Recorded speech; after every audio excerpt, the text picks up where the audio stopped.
Hey guys, welcome back to our YouTube channel. I am Shayon and you are watching All About Hills. So guys, today's topic is all about Harkidun. The topics we are going to discuss about is the region, duration, trail type, how to reach, routes, best season, snow season, itinerary, eligibility and the essential gears also. There is only one request that watch this video till the end, else you will miss a lot. So without wasting any more time, let's go for it.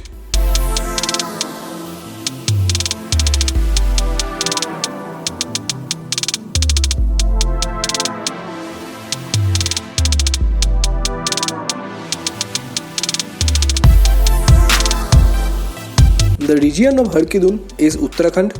The duration is 7 days. The grade is easy to moderate and the maximum altitude is 12,000 feet.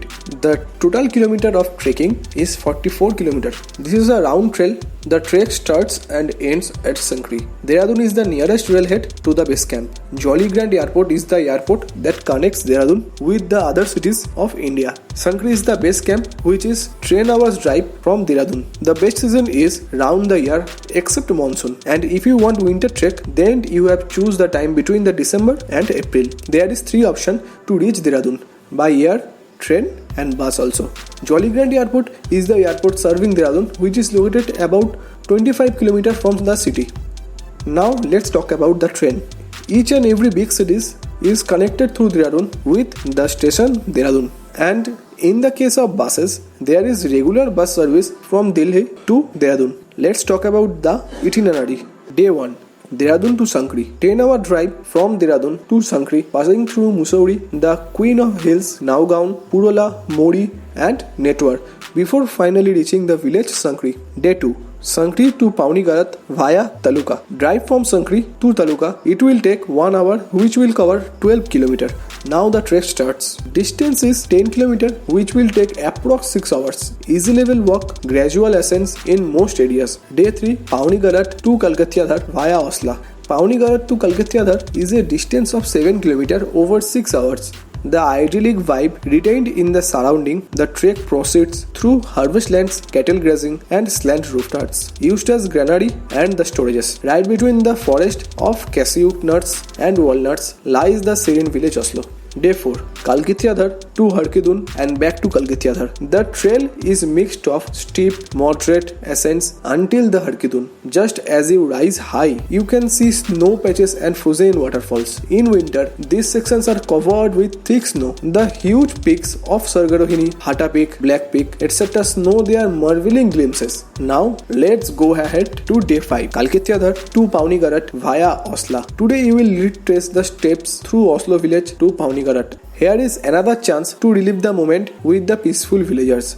Say goodbye to them and the stunning sights around you. Follow the same trail as of earlier and reach the campsite of Pauni Garat. Enjoy your last few moments of nightlife in the mountain. Day 6. Pauni Garat to Sankri via Taluka.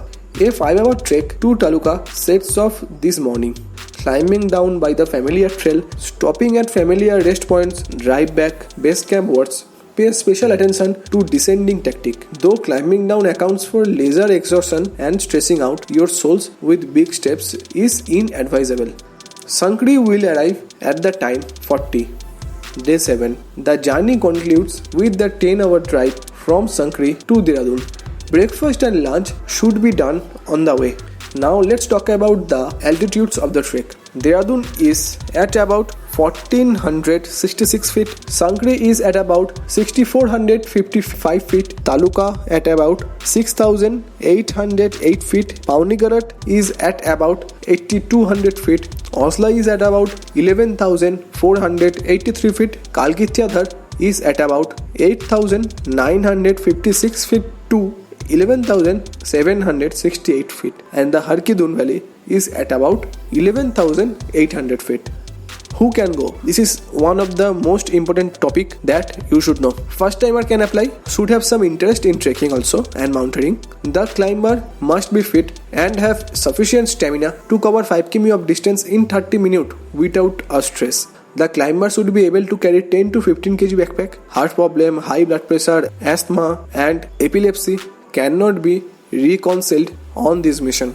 The climber must not have the condition mentioned right now. Basic gears. The basic gears you need to complete Harkidun trek: backpack and rain cover, which should be 50 to 60 liters, with comfortable shoulder straps, day pack with rain cover, walking sticks, head torch, water bottle, snacks, and personal medical kit. To be comfortable at the trek, you need t-shirts, fleece t-shirt, fleece jacket, down feather, hollow fill jacket, wind and waterproof jacket and pant, thermal inners, trek pant, and poncho. Personal utilities you can carry: sunscreen, moisturizer, toilet paper, and wipes. Also, you had to take sun cap, woolen cap, balaclava, neck gaiters, and sunglasses also. Trekking shoe, cotton sock, woolen sock will be help to mind your step, and waterproof gloves should be kept handy. So guys, this was for today. If you like our video, do like and share this video to your friends, family, and neighbor who is interested to trek Harkidun. And don't forget to subscribe. So thank you.